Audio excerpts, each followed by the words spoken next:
The AFC South, what has become the most interesting division in the NFL now post-draft, reviewing the Texans, the Colts, the Jaguars, the Titans, NFL drafts, and where these teams are heading into 2023, coming up on today's Peacock and Williamson. NFL analyst Brian Peacock and former NFL scout Matt Williamson bring you expert NFL analysis every day in less than 30 minutes. Get an inside look into the NFL on the field and in the front office.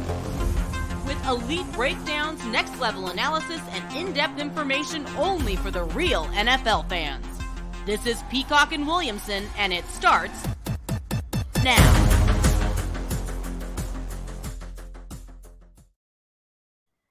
Welcome to the Peacock and Williamson NFL Show. Brian Peacock alongside Matt Williamson at BD Peacock at Williamson NFL. Thanks, everybody, for making us your first listen on the Locked On Podcast Network, your team every day. Taking a look at the AFC South, and this is a fun division now. Yeah, being added to the group a couple of years ago, and all three teams getting potentially what could be a franchise quarterback in the 2023 draft. And let's go alphabetical here and start in Houston with the Texans, Matt. And looking at this draft and picking like a favorite and a least favorite pick, CJ Stroud, obviously, and the Houston Texans had didn't let us down. They kind of ran the draft and did what they wanted to do up front, moving up from 12 to number 3, getting CJ Stroud at 2, Will Anderson Jr. at 3, Juice Scruggs, the center from Penn State, in the second round. Third round coming back with Tank Dell, which it turns out was who CJ Stroud recommended they draft. So really interesting. CJ Stroud.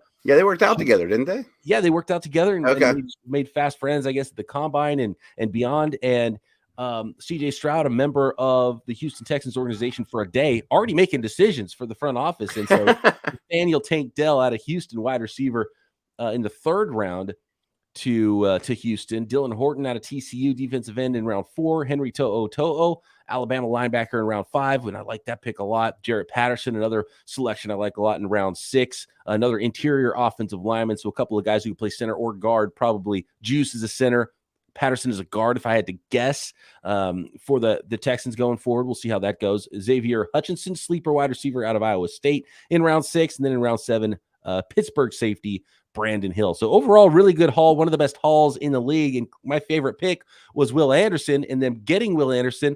But the big question, you got to mention it, is the trade up using a future first round pick plus to go up and get that player in a high second round pick to go up and get that player. Whether you look at it as going up to get a quarterback or going up to get their edge rusher and Will Anderson, there's only one rule here when you make a big move like that. And the rule is it's just got to work, and then you're golden. Yeah, so a lot to unpeel here. I don't know what kind of format you want to do. This is our first of 32 teams to dig in. But to pull back the curtain, I wanted to also mention the health of every team's salary cap while we're talking about these teams. You know, take a step back. What's the draft impact? Where's this team at going forward, including next year? And right now, only 5 teams currently have more cap space than Houston. They have $18 million right now at their fingertips. And of course, all these teams have to sign their draft picks.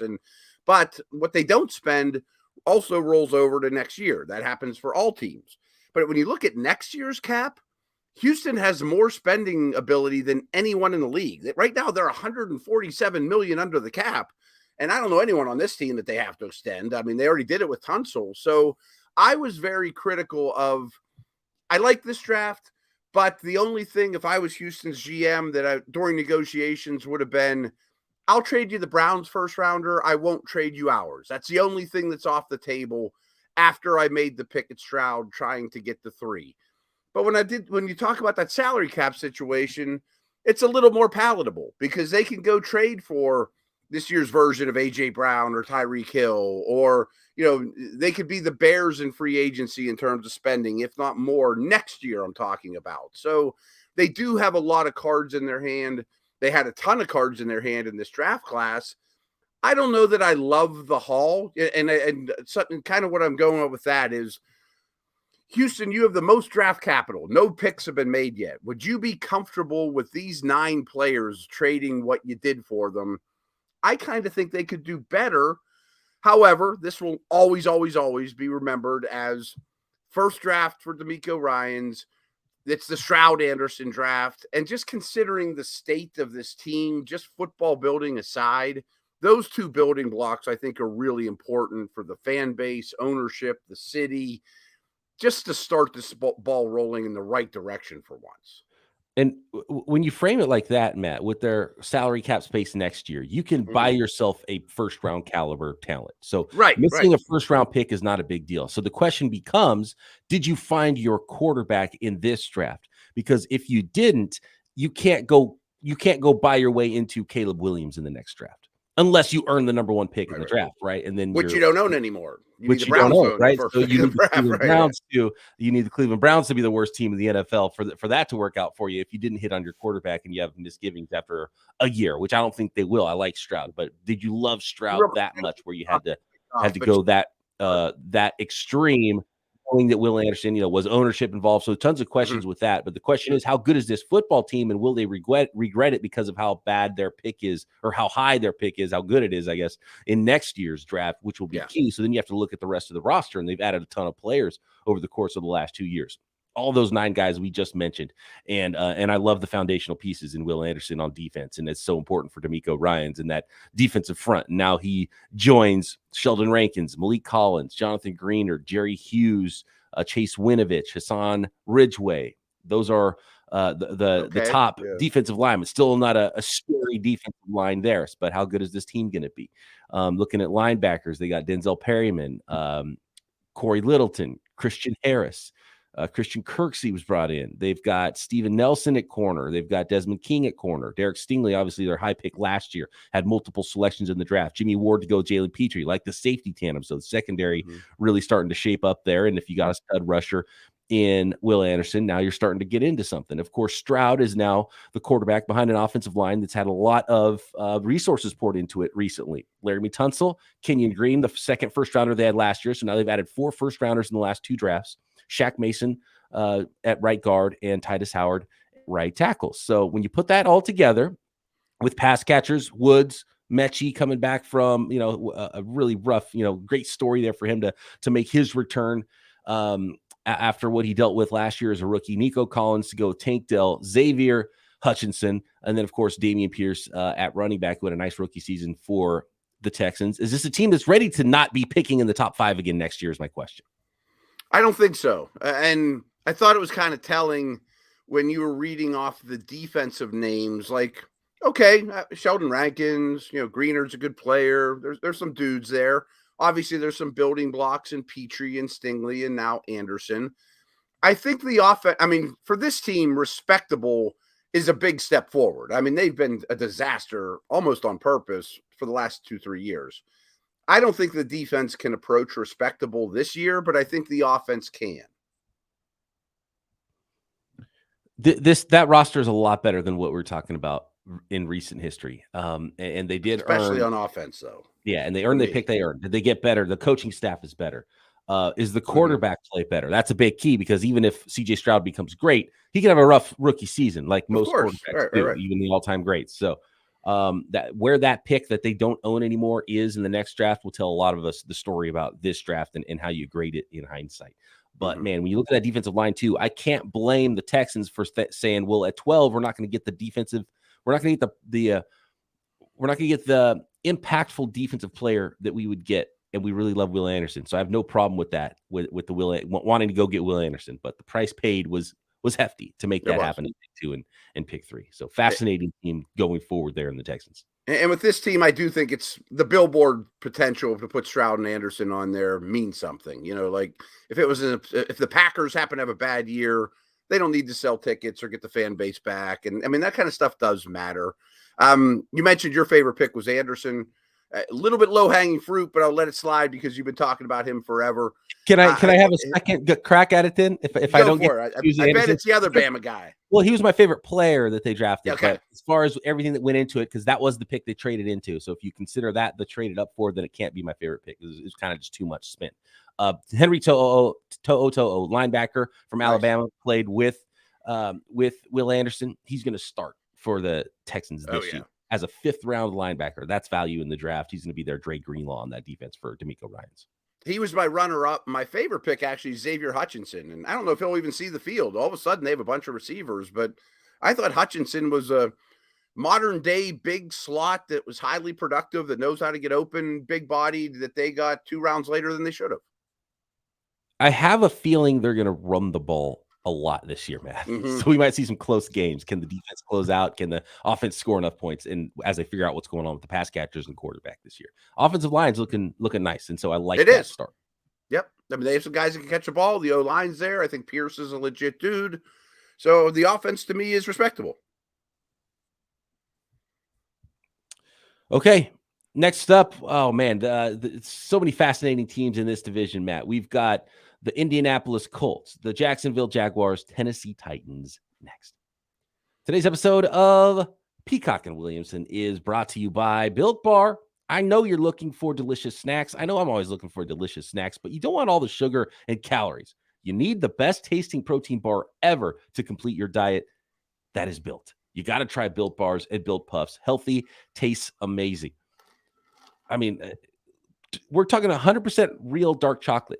Covers most Built Bars. If you don't like chocolate, and I know there's some weirdos out there that don't like chocolate, I got a good buddy that doesn't like chocolate. There are some bars for you that aren't covered in 100% real dark chocolate, but it really sets these bars off for me. You really feel like you are getting a treat, but it's low calorie, low sugar, but high in protein. Most Built Bars have only 130 calories and only 4 grams of sugar with a whopping 17 grams of protein. Unbelievable flavors. I don't know how they make them, but they do. Churro, peanut butter puff is the newest flavor out there. Cookie dough chunk puff, peanut butter brownie, cookies and cream. And not only can you find all the flavors and varieties at built.com, you can find them on your store shelves as well. Local Walmart and Sam's Club. In Walmart, 4-bar boxes in the pharmacy section. And at Sam's Club, run in and grab a 13-bar box of hit flavors like brownie batter puff and churro puff. And you can thank us later. And of course, all the flavors and varieties and new flavors coming all the time at built.com. Indianapolis Colts. I mean, this was one of my favorite drafts in the entire league, and just unbelievable athlete after unbelievable athlete all the way through. If you look at their relative athletic scores, every single player, Matt, that the Indianapolis Colts selected, and they took 12 guys, all elite athletes, elite athletes. It's lit up green like a Christmas tree when you look at their draft relative athletic score, and none more so than 10 out of 10 athlete, number 1 pick for them, the 4th overall in the draft, Anthony Richardson, the quarterback out of Florida. So you're right. And a lot of length, a lot of guys I thought they got around later than they should have, like Adibare and Rush and some of those dudes. I really liked Evan Hull as a backup to Taylor. But let's start with Richardson. This is some hindsight, in my opinion, but I might have taken him with the 1st overall pick. The more I thought through it, when my final ranks were out, it was Stroud, Young, Richardson. But I don't know that I could have passed at him at 1-1, to be honest with you. I mean, he has immense ability, and I understand that his accuracy isn't there, but I think it's more of a fact of not playing as opposed to not being a good passer. As long as he can protect himself, he's got to play too. Like I want him to play. I've seen what happened with the 49ers. A guy who, played only 1 year college football, and he's pretty raw. So it's like, okay, we'll sit a year, and then all of a sudden 1 injury, and now 2 years gone. Yeah, I don't want to hear sit a year. 3 years, and we don't know what to do with this guy. Get him on the field. He needs reps, and even if it's not perfect, but with his athleticism and his arm strength, you can run the ball a lot. He can carry the rock. Play action. He can hit some deep throws, and we'll talk about some of his receiving weapons here as well. One of they got in the 3rd round in Josh Downs out of North Carolina, which I love coming out of the slot. So it's you dare to dream. If you're Indianapolis sitting there, they didn't trade up, they held their water, and they got the biggest upside player in this entire draft in Anthony Richardson. So I can't wait to see what that looks like. And I mean, let's talk about some of these other athletes. 2nd round, Julius Brents, who's just got ridiculous length at cornerback out of Kansas State and great measurables from a arm length and short area quickness, agility.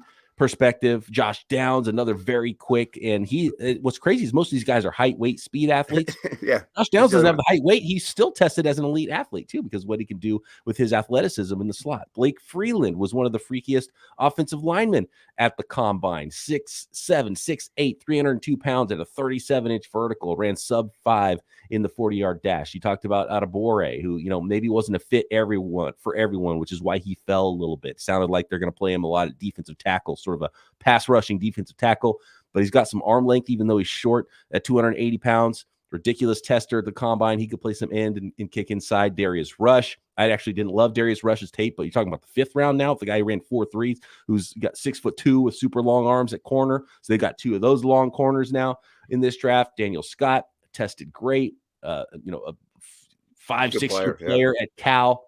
Team captain type of guy with a lot of athleticism. Will Mallory, super athletic move tight end out of Miami. I mean, this is a huge draft class. We're still going. Evan Hull, who you mentioned, is a really great receiving back out of Northwestern in round 5. Round 6, Titus Leo out of Wagner.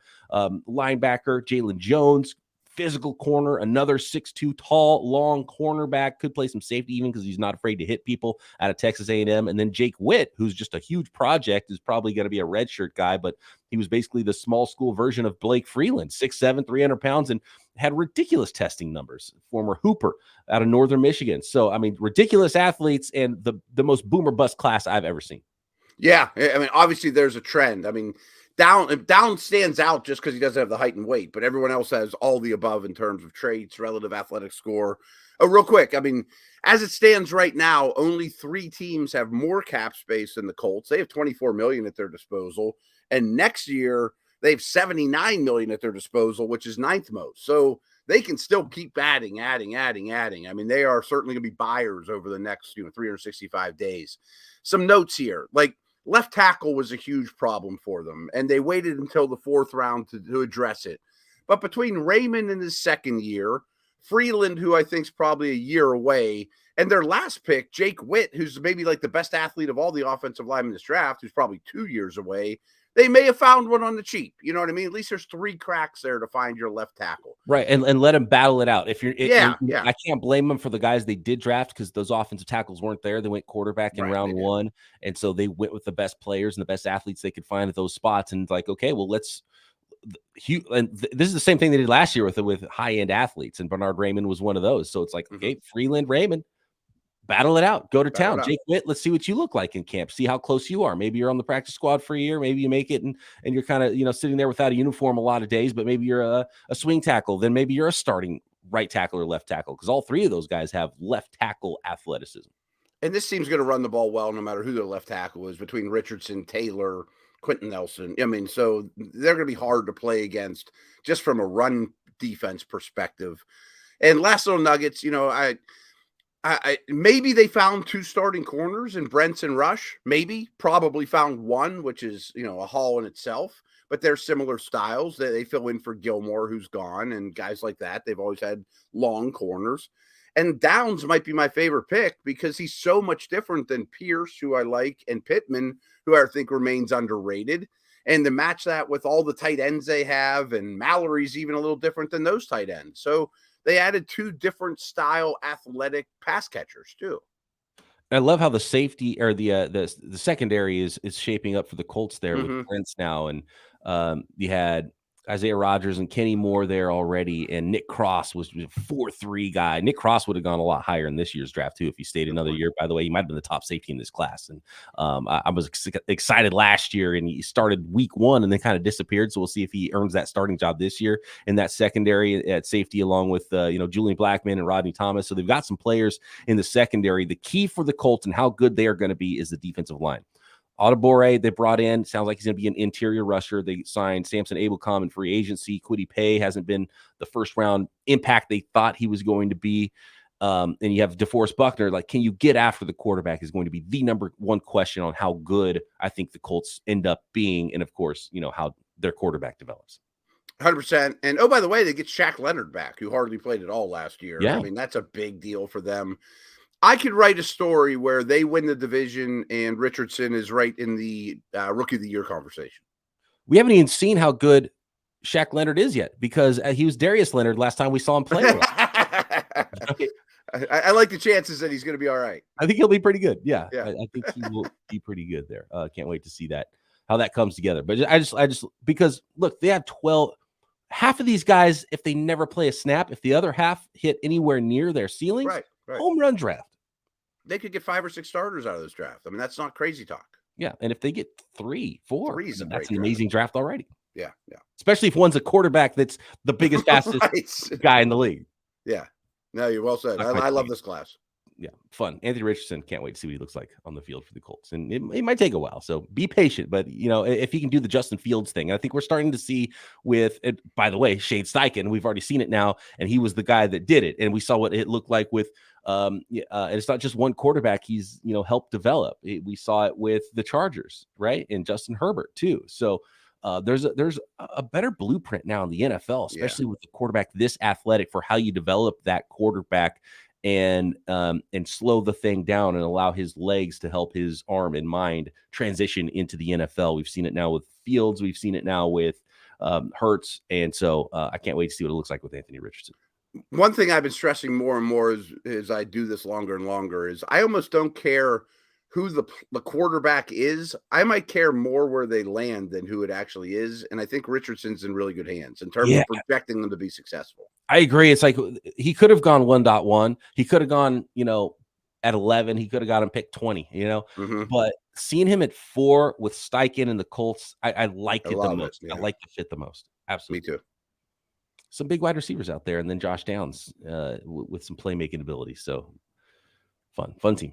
Yep, I think they could win the division. Let's finish it up. Jacksonville Jaguars and Tennessee Titans 2023 draft next. Thanks, everybody, for making Peacock and Williamson your first listen every day here on the Locked On Podcast Network. Shout out to the Everydayers coming back tomorrow with another division. We'll go AFC North tomorrow. We always start East or West. Let's start in the middle, North and South, and then go outward with our divisional draft reviews here on Peacock and Williamson. All right, here we go. We've got the Jacksonville Jaguars next, and an interesting class. And look, all 4 quarterbacks are now just fascinating. We probably won't see Will Levis early in the year, but I have a feeling we're going to see Will Levis as well as a rookie for the Tennessee Titans. But we're talking Jaguars first. They found their quarterback a couple of years ago, and now we're trying to find some pass protectors for that quarterback in Trevor Lawrence. Anton Harrison, offensive tackle out of Oklahoma, was their first-round pick after moving down. Lots of trades. In fact,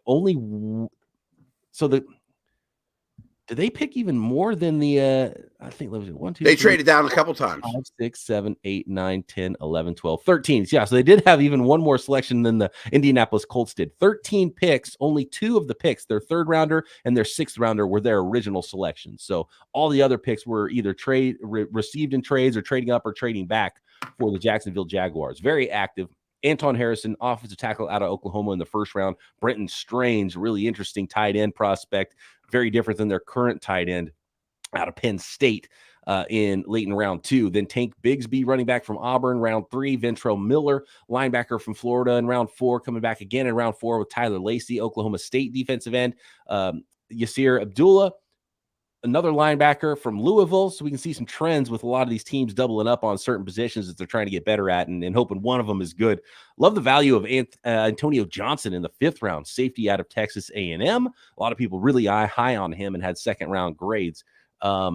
In round 6, 3 selections: Parker Washington, wide receiver from Penn State; Christian Braswell, Rutgers corner; and Eric Hallett, the 2nd, another Pittsburgh safety. So both Pittsburgh safeties drafted in the 2023 NFL draft on day 3. Cooper Hodges, 7th rounder from Appalachian State at guard; Raymond Vahasik, North Carolina defensive tackle; and Derek Parrish finishes it off late in round 7 out of Houston, a fullback, Matt. So what do you think about this Jaguars draft? So I'm going to start with 2 little nuggets. Salary cap wise, they're like middle of the road right now. They got $14 million. Next year they got $36 million, middle of the road. So they're done being just buy anything they want. They have some big contracts on this team. But what I think is really important here is I didn't adore Antoine Harrison, but I definitely looked at him as a future starting left tackle. And those guys don't grow on trees. So the best thing I can say about the Jags draft is they were able to still trade down. They have a tackle getting suspended. They lost a tackle in free agency. and they got what I thought was the last of the starting tackles. So if you look at the draft, how it fell, Harrison goes 27, and the next tackle doesn't really go for quite a while. I mean, if you were to call Bergeron a tackle, it's a bit of a stretch, but he's 38.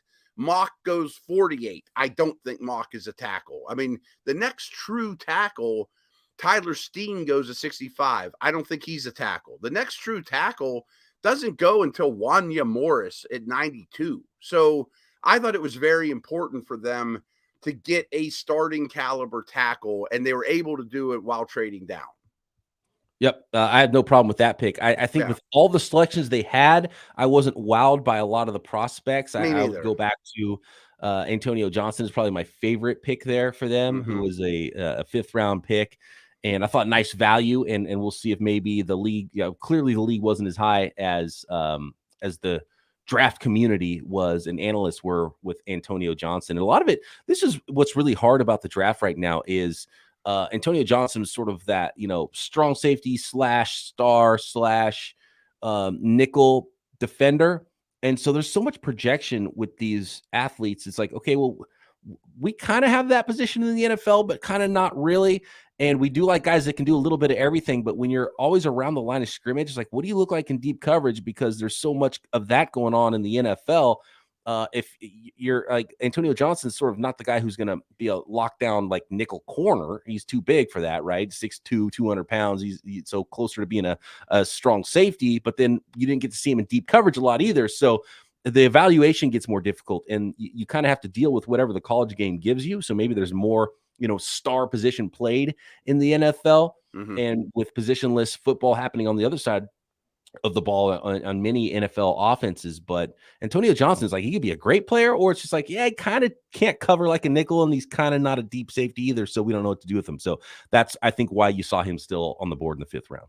Yeah, I think you're probably right. Again, I didn't love their draft, to be honest with you. I thought Strange was a guy I liked a lot as a 4th rounder, not as a 2nd rounder. I mean, I thought, you know what I mean? I want to talk about that for a second. The tight end position in this draft, it was so deep, and it was like, okay, some of these guys are going to fall. And I felt like nobody got great value at tight end except for maybe the Steelers because of the, Darnell Washington fall. And who knows, if there's really good reasons why he fell, and we'll see what he looks like in Pittsburgh. He's going to be a backup tight end too. So I didn't think there was great value at tight end throughout the draft. There was a no block tight end that goes in round 1. And while I like the receiving ability of Kincaid, I just felt like with the depth at tight end, I think the rest of the class wasn't strong enough to allow some of those tight ends to fall, because I feel like everyone still got drafted as higher than they would have in most years, which is probably a bummer for some teams that were hoping some of those tight ends were going to fall to them. I also thought they drafted like they were still a bottom 5 team and not a playoff team. And what I mean by that, and I'm fine with the trade downs to get Harrison, as I mentioned, but you made 13 picks and only 3 of them on the first 2 days so you made 10 picks on the last day of the draft. If you're really a playoff type roster, which they're starting to shape into, there's not room for 10 day 3 picks anymore. Turn those into 5 of them that are higher. You know what I mean? Like, there's only so many guys that you can use. And even the running back, like Tank Bigsby, is a late 3rd round pick. It's not a terrible place to start drafting running backs. No. Even though I don't value running backs super high, but he's a backup running back and a nice compliment to Travis Etienne, getting a 6 foot, 210 pound. And by the way, of the many tanks in this draft, his actually fits because he's a bigger body. More than Tank Dell, yeah.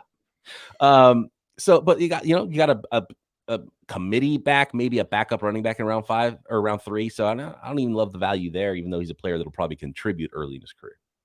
I'm having a hard time finding my favorite pick, but I think mine is Tank Bigsby. I mean, part of it's just because he's so much different than ATN. I think ATN's not super trustworthy. And I was actually very high on Bigsby. I think when it was all said and done, he was my 4th running back in this class. So, and really not just to, give you a hard time. I mean, it's just, I had a hard time finding my favorite pick in this draft for this team. The other ones we talked about, I plenty to pick from. Now it's like by default, You're going to need some sleepers in this draft. And you don't want it to become one of those classes like we saw a couple of years ago with the Minnesota Vikings, where they had all these picks. Right, and you draft half a dozen guys in round 6 and 7, and none of them even make your team. Right. I mean, I just feel like that's not the approach this team should be taking now. That was fine 3 years ago.